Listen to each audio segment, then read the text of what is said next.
Küsimus järgmine, kas oleks mõistlik teha üks suur virtuaaltuur või oleks see mõistlik jagada väiksemateks osadeks ja seda küsis mu käest ühe hotelli müügijuht, ma püüan lahti rääkida erinevad case stsenaariod. Ehk kui sul on suur hoone, näiteks sul on suur hotellikompleks, sul on palju korruseid, sul on erinevad toatüübid, sul on seal võib-olla erinevad seminariruumid, spaad, restoranid, võib-olla kämpingud, mängumaad ja nii edasi, siis üldiselt oleks mõistlik see jagada väiksemateks osadeks. Ehk keegi ei viitsi ringi konnata, inimestele üldiselt tuleb anda kohe see, mida nad otsivad ja nad muidu eksivad ära. Ja selle laiali jagamise määrab ära väga palju see, mismoodi sa oma kommunikatsioonis oled üles ehitanud maandumislehed, mismoodi sa ja mida sa ostad Google'i reklaamidest peale. Ja kujuta ette, sul on näiteks Toila hotelli taoline hotell, kui teha sellest kõigest üks virtuaaltuur ja sa peaksid otsima siis 4 inimese tuba näiteks siin, siis hakkad foeest pihta, sa põhimõtteliselt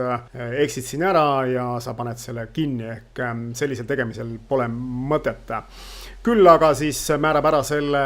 virtuaaltuuri laiali jagunemise just seesama maandumislehtede kommunikatsioon, ehk kui sul on eraldi välja toodud toad, siis on 1, 2,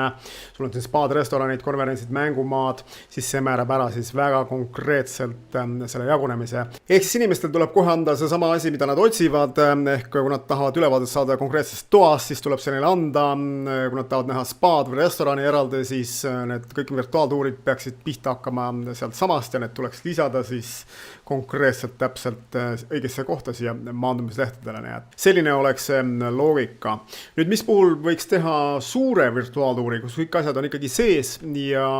seda siis tavaliselt puhkekeskuste või puhkemajade puhul, kus on väga palju hooneid, aga mille keskmes on üks suur peoruum, näiteks pulmaküüne,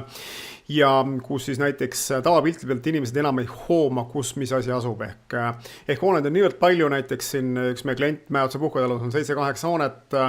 kus siis ühel hetkel sa enam ei saa aru, mis hoones, mis asi asub, kus need hooned täpselt asuvad ja nii edasi. Ja et vältida seda, et inimesed alati peaks kohale sõitma, vaatama, et mis see üldmulje nüüd siis ikkagi väljast on, et okei, pulmaküüniks ise, aga tahaks aru saada, mis see kogu ümbrus endast kujutab, siis kas on ikka ilus ja nii edasi, siis sellisel juhul võiks teha suure 3D tuuri, et aidata inimestel teha oma valikuid ja hoida kokku nende raha ja nii edasi. Nii et selline väike kokkuvõte, kui sul on küsimusi, küsi julgesti, nii et aitäh!